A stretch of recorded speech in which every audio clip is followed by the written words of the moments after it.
नमस्कार और स्वागत है आज की हमारी इस खास चर्चा में। नमस्कार। आज हम एक ऐसी चीज की बात कर रहे हैं जो दिखती नहीं पर हमारे चारों तरफ है। फोन में, गाड़ी में, यहाँ तक कि जो पवन चक्कियां हमें बिजली देती हैं उनमें भी। हाँ, हम बात कर रहे हैं दुर्लभ पृथ्वी तत्वों की, मतलब रेयर अर्थ एलिमेंट्स या आरईई, और उनसे बनने वाले बेहद शक्तिशाली चुंबकों की। सुनने में थोड़ा टेक्निकल लगता है ना, रेयर अर्थ एलिमेंट्स, मैग्नेट्स, लेकिन ये हमारी मॉडर्न जिंदगी का आप कह सकते हैं एक छुपा हुआ इंजन है। बिल्कुल, और इसीलिए आजकल ये बहुत ज्यादा खबरों में है। सप्लाई चेन को लेकर चिंताएं हैं, चीन के दबदबे की बात हो रही है, और हाँ, भारत के लिए इसमें क्या मौके हैं, इस पर भी बहस छिड़ी है। तो आज हम यही कोशिश करेंगे कि अलग-अलग स्रोतों से जो जानकारी मिली है उसके आधार पर इस पूरे मामले को थोड़ा आसान करके समझें।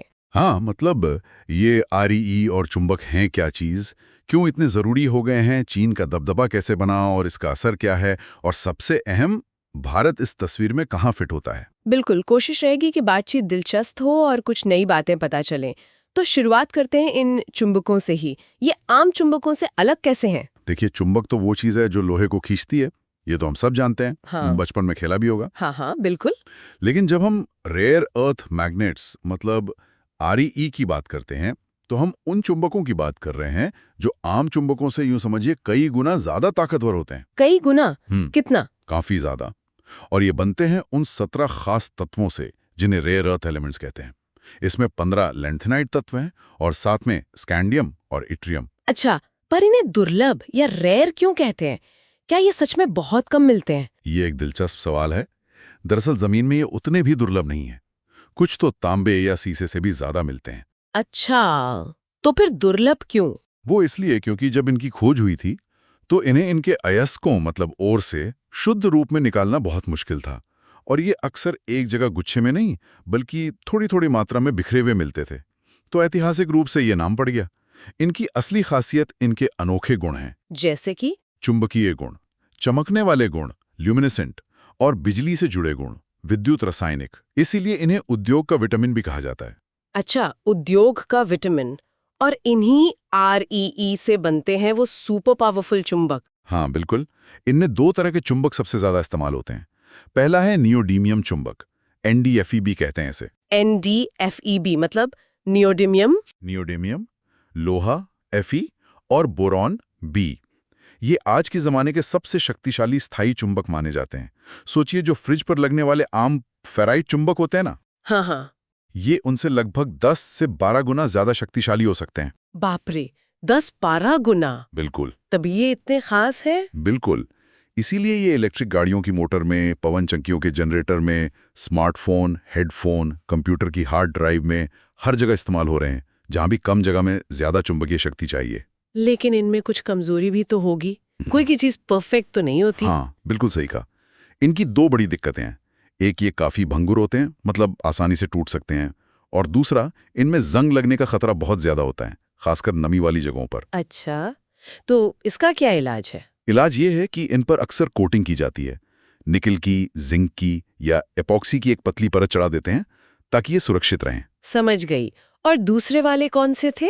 Samarium cobalt? हाँ, समैरियम कोबाल्ट यानी SMCO। ये NdFeB जितने शक्तिशाली तो नहीं होते, पर फिर भी आम फेराइट चुंबकों से काफी, मतलब करीब 8 गुना ज्यादा शक्तिशाली होते हैं। तो फिर इनका इस्तेमाल क्यों होता है अगर ये कम शक्तिशाली है? इनकी खासियत दूसरी है, ये बहुत ज्यादा तापमान झेल सकते हैं, मतलब -273 डिग्री सेल्सियस से लेकर +350 डिग्री सेल्सियस तक, और इनमें जंग भी आसानी से नहीं लगता। ओह, तो ये मुश्किल हालात के लिए है। बिल्कुल। जहां बहुत ज्यादा गर्मी हो या बहुत ज्यादा ठंड, या जहां जंग लगने का खतरा हो, जैसे कि एरोस्पेस में, मिसाइलों में, सैटेलाइट में, या बहुत हाई टेम्परेचर वाली मोटर्स में। समझ गए। तो ये दोनों ही अपनी अपनी जगह बहुत जरूरी हैं, लेकिन इन्हें बनाना ये आसान तो नहीं लगता। आसान बिल्कुल नहीं।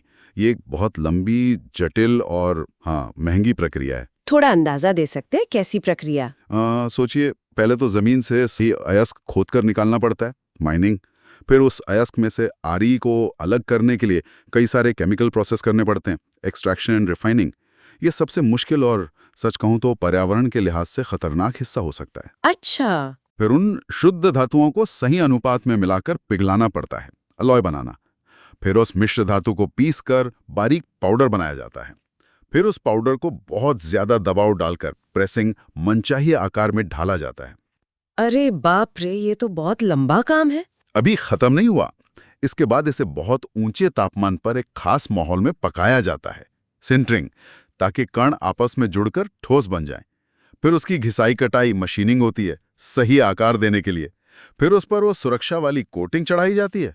और फिर आखिर में चुंबक बनता है। हाँ, आखिर में उसे एक बहुत ही शक्तिशाली मैग्नेटिक फील्ड से गुजारा जाता है। तब जाकर उसमें स्थायी चुंबकत्व, मैग्नेटाइजेशन आता है। उफ, ये तो सुनने में इतना मुश्किल लग रहा है। और आपने कहा कि पर्यावरण वाला पहलू भी है इसमें। हाँ, ये एक बहुत बड़ा मुद्दा है। खासकर वो जो रिफाइनिंग वाला प्रोसेस है, उसमें तेजाब और दूसरे खतरनाक केमिकल इस्तेमाल होते हैं। अगर इसका कचरा ठीक से मैनेज ना किया जाए तो पानी और जमीन बुरी तरह प्रदूषित हो सकते हैं। और यहीं से शायद चीन वाली कहानी जुड़ती है ना? बिल्कुल। अब आते हैं उस मुद्दे पर जो आज की चर्चा का केंद्र है, चीन का इस पूरे बाजार पर एक छत्र राज।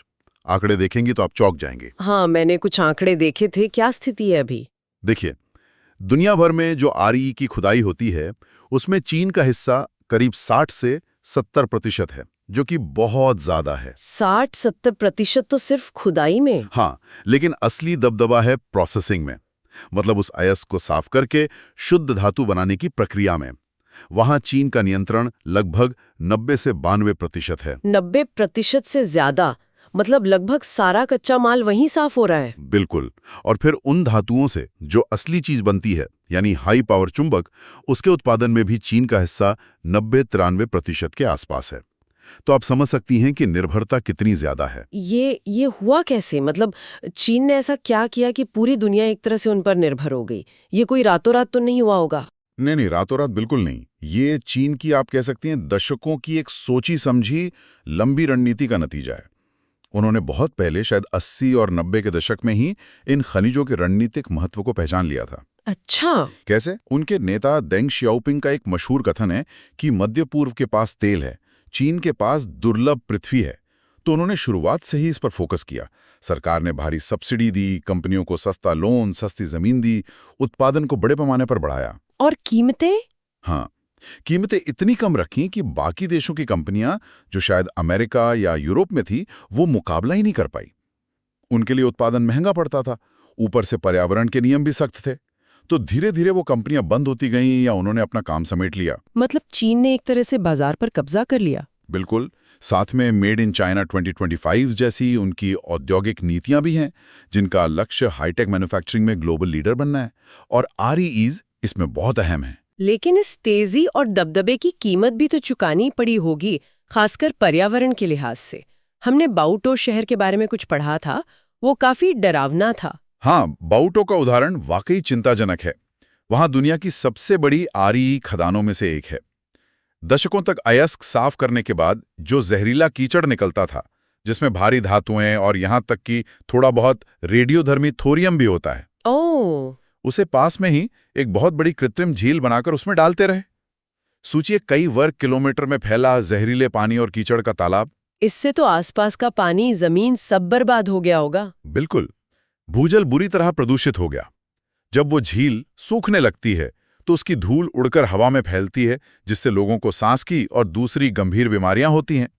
ये एक तरह से उस तेज औद्योगिक विकास की भारी कीमत है जो चीन ने चुकाई है। और बाकी दुनिया, खासकर पश्चिमी देश, वो क्यों पीछे हट गए इस सब से? सिर्फ कीमत की वजह से या पर्यावरण नियमों की वजह से? दोनों ही बातें थीं। एक तो चीन की कम कीमतों से मुकाबला करना मुश्किल था, और दूसरा, अपने देशों में पर्यावरण के नियम बहुत सख्त हो गए थे। तो उनके लिए ये आसान रास्ता था कि ये गंदा और महंगा काम चीन को करने दिया जाए और उनसे तैयार माल, मतलब शुद्ध आरी या चुंबक, खरीद लिया जाए। मतलब एक तरह से आउटसोर्स कर दिया। हाँ, बिल्कुल, आउटसोर्स कर दिया।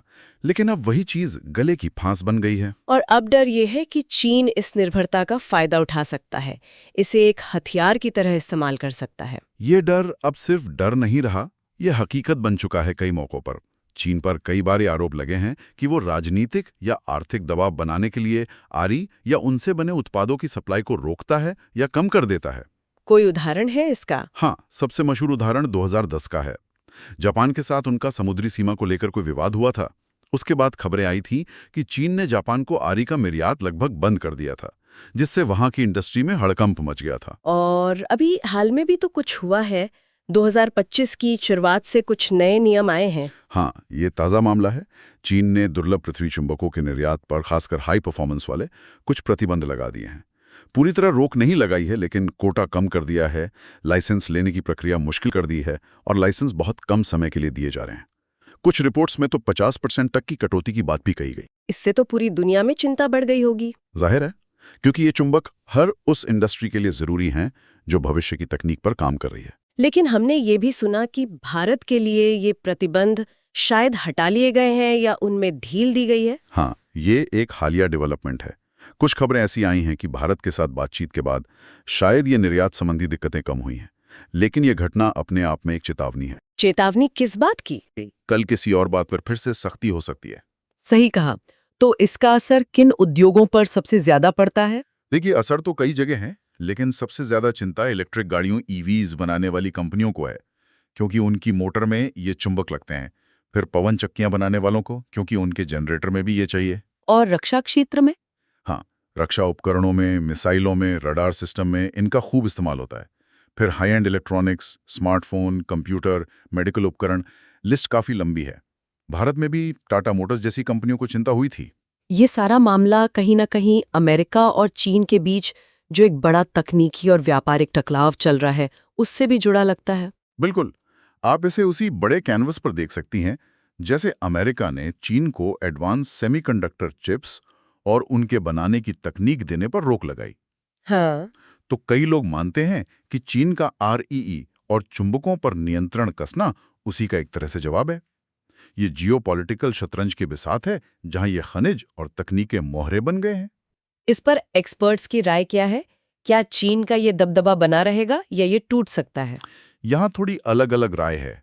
कुछ एक्सपर्ट्स, जैसे तक्षशिला इंस्टीट्यूशन से जुड़े लोग, उनका मानना है कि चीन का यह कदम शायद उसी के लिए उल्टा पड़ सकता है। वो कैसे? उनका तर्क है कि अगर चीन सप्लाई रोकेगा या कीमतें बढ़ाएगा, तो बाकी दुनिया और तेजी से इसके विकल्प ढूंढेगी।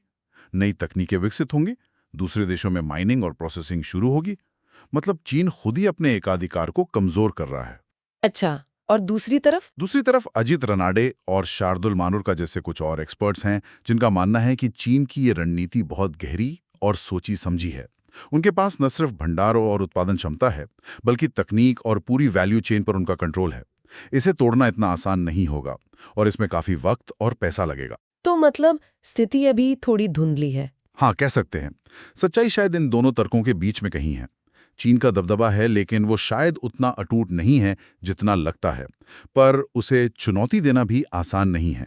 तो फिर इस निर्भरता से निकलने के रास्ते क्या हैं?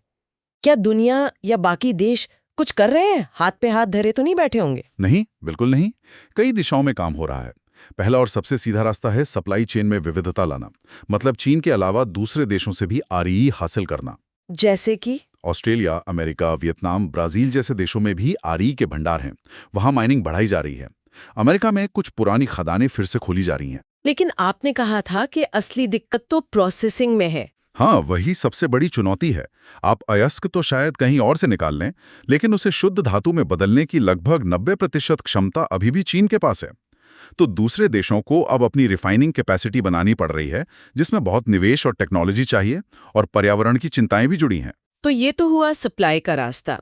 क्या टेक्नोलॉजी के स्तर पे भी कुछ हो रहा है? मतलब क्या ऐसे तरीके खोजे जा रहे हैं जिनसे इन रेयर अर्थ मैग्नेट्स की जरूरत ही कम हो जाए या शायद खत्म हो जाए? हाँ, ये एक बहुत ही महत्वपूर्ण और दिलचस्प दिशा है, और यहाँ कई रोमांचक चीजें हो रही हैं। जैसे? एक तो ये कोशिश है कि जो पुराने, कमजोर लेकिन सस्ते और आसानी से मिलने वाले फेराइट चुंबक हैं, हाँ, वो फ्रिज वाले। हाँ, उन्हीं को किसी तरह बेहतर बनाया जाए, उनमें कुछ बदलाव करके उनकी शक्ति बढ़ाई जाए, ताकि वो कुछ जगहों पर शायद इलेक्ट्रिक गाड़ियों की मोटर में भी एनडीएफबी की जगह ले सकें।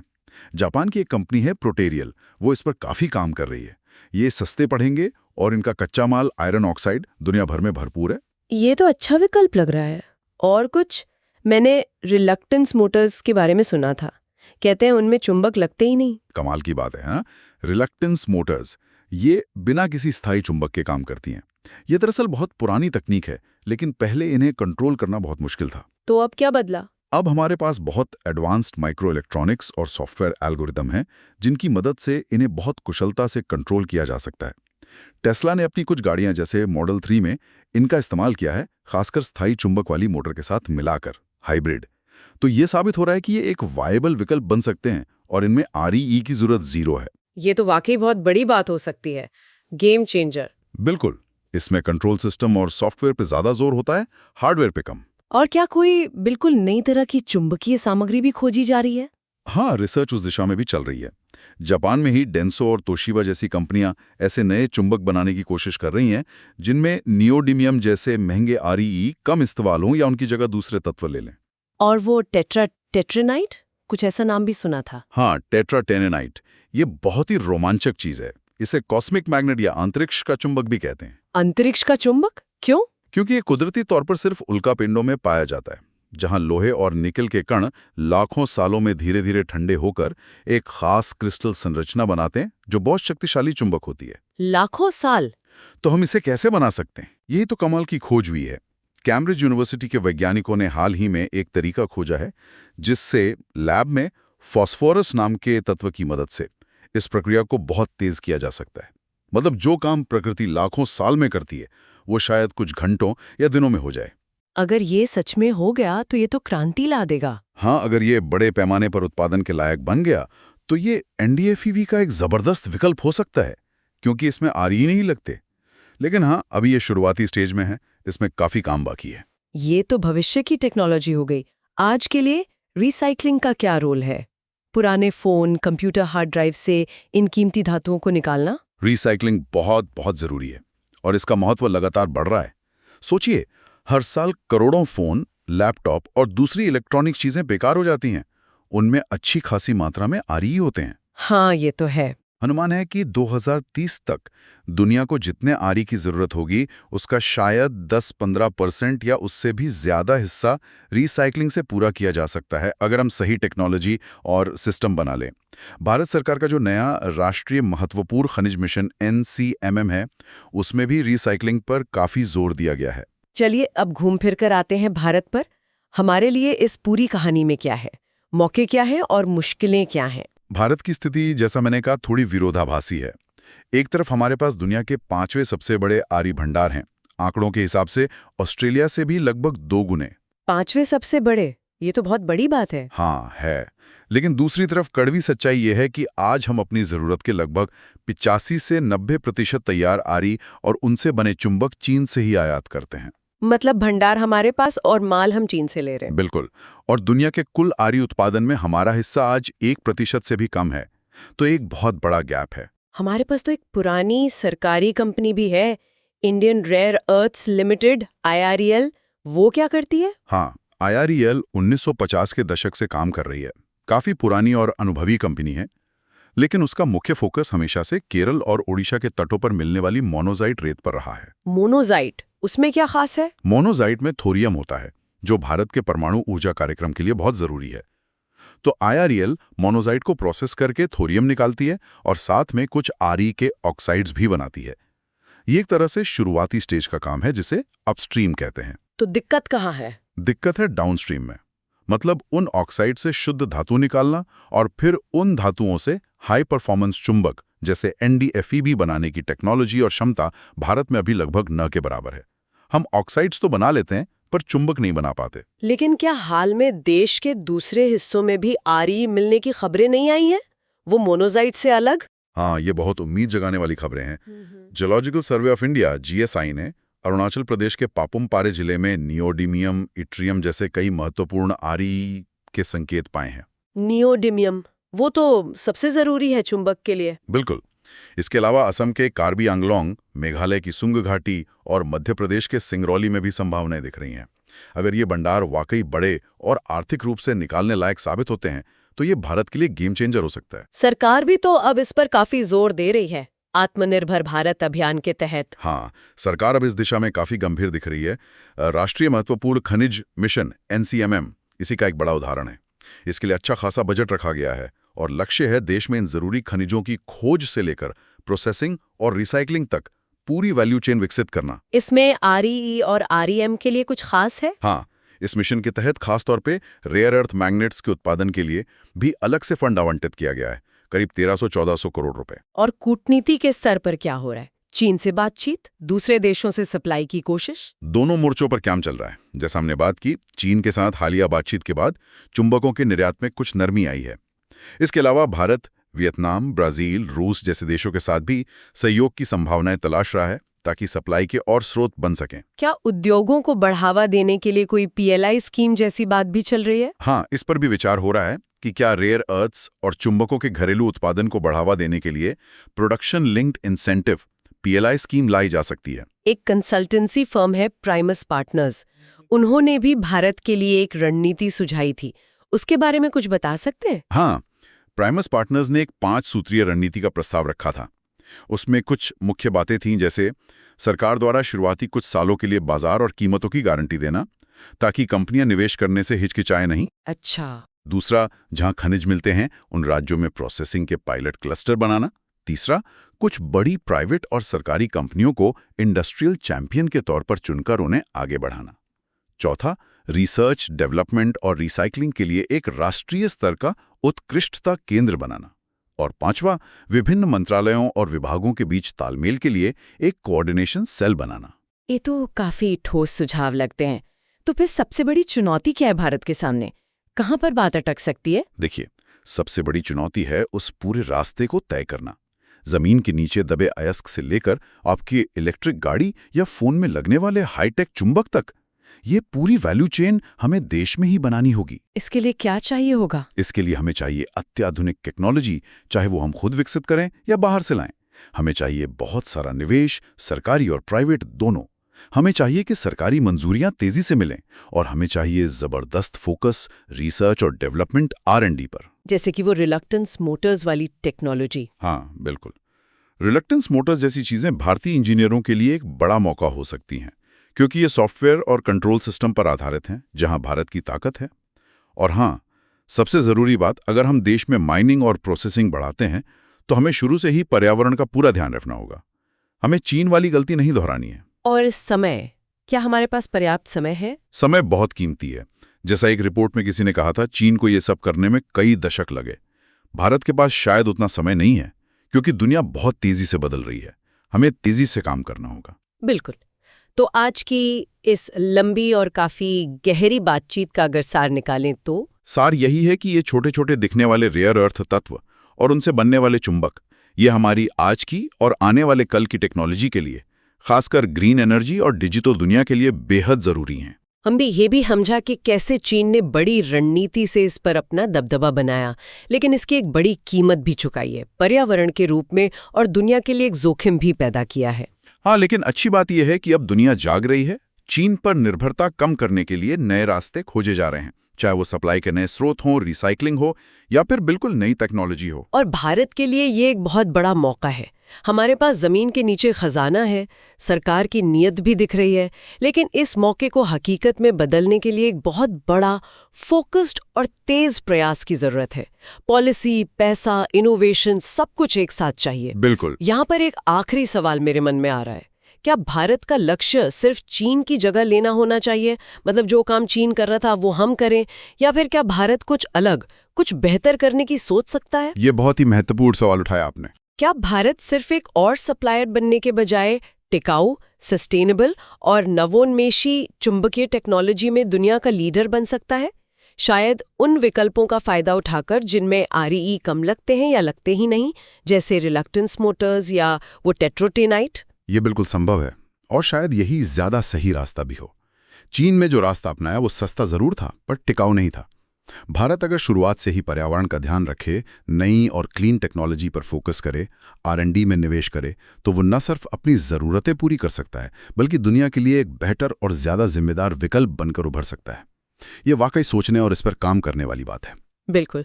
तो इसी विचार के साथ आज की इस चर्चा को यहीं रोकते हैं। उम्मीद है हमारे सुनने वालों को ये जानकारी उपयोगी और दिलचस्प लगी होगी। आपका बहुत बहुत धन्यवाद इतनी गहराई से ये सब समझाने के लिए। धन्यवाद। अगली बार फिर मिलेंगे एक नए विषय के साथ, कुछ और नई जानकारियों को खंगालने के लिए। जरूर। जय हिंद।